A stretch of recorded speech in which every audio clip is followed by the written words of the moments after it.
The race for Vestal Supervisor this year features 3 candidates, with the incumbent running on a third-party line. John Schaefer is seeking a 4th term as a conservative after losing the Democratic Party primary to Maria Sexton. As News Channel 34's Jim Emke shows us, Schaefer, Sexton, and Republican Ted Wolf have differing views on the state of affairs in the town. For the 2 candidates opposing Schaefer, a major motivator is addressing how the town and supervisor interact with residents. Sexton says that after moving to Vestal almost 5 years ago to live near family, she started attending town meetings and was appalled by what she saw. The town supervisor has to listen to people, be respectful of everybody, and really incorporate what people want into what is done. And what I saw was the opposite. I saw a town supervisor yelling and residents for simply asking questions. I've never seen anything like it. Schaefer counters that he treats constituents with respect, but that he also runs an orderly meeting. He says a vocal minority who oppose the retreat at Bun Hill housing development have disrupted town meetings. We're an open government, very transparent, 40 meetings a year for those who come.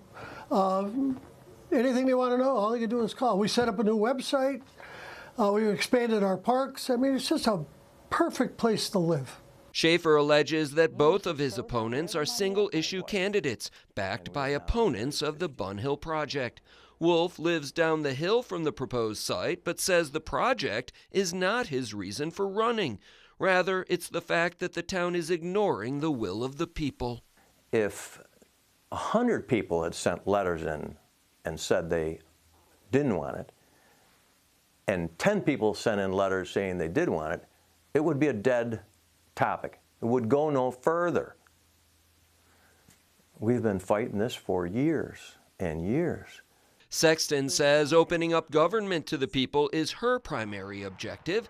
She wants to post video online of town meetings, increase information available on the town website, and conduct resident surveys.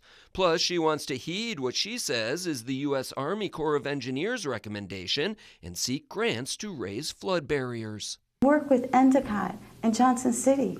And if we do these 3 areas, raising the flood walls will save our people and our businesses, and we won't have the disaster of 2011. Schaefer says raising the berms would be cost prohibitive, more than $500 million. For his part, Wolf says that no matter what the town chooses to do in the future, it should be guided by a comprehensive plan. It bugs me that how do you have a plan to develop the Parkway, or a plan to develop the South Hills, or a plan to develop anything in the town? How do you have a plan when, in fact, there is no plan? Schaefer says past efforts to produce a town plan wasted money and could not reach a consensus. Schaefer says he has the leadership skills and knowledge to move Vestal forward. He denies accusations that assessment changes are driving people out of town. He says people should not be alarmed by property values going up. Your taxes did not. My tax levy this year is 0.9%, and I'm under the 2% cap. It didn't raise 15%. I do no scare tactics. I tell you the truth. Right up front, this is what it's about. I live in Vestal. Why would I raise taxes more than I want to pay? 1 week from today, Vestal voters have a choice between 2 options for change or staying the course. In Vestal, Jim Emke, News Channel 34.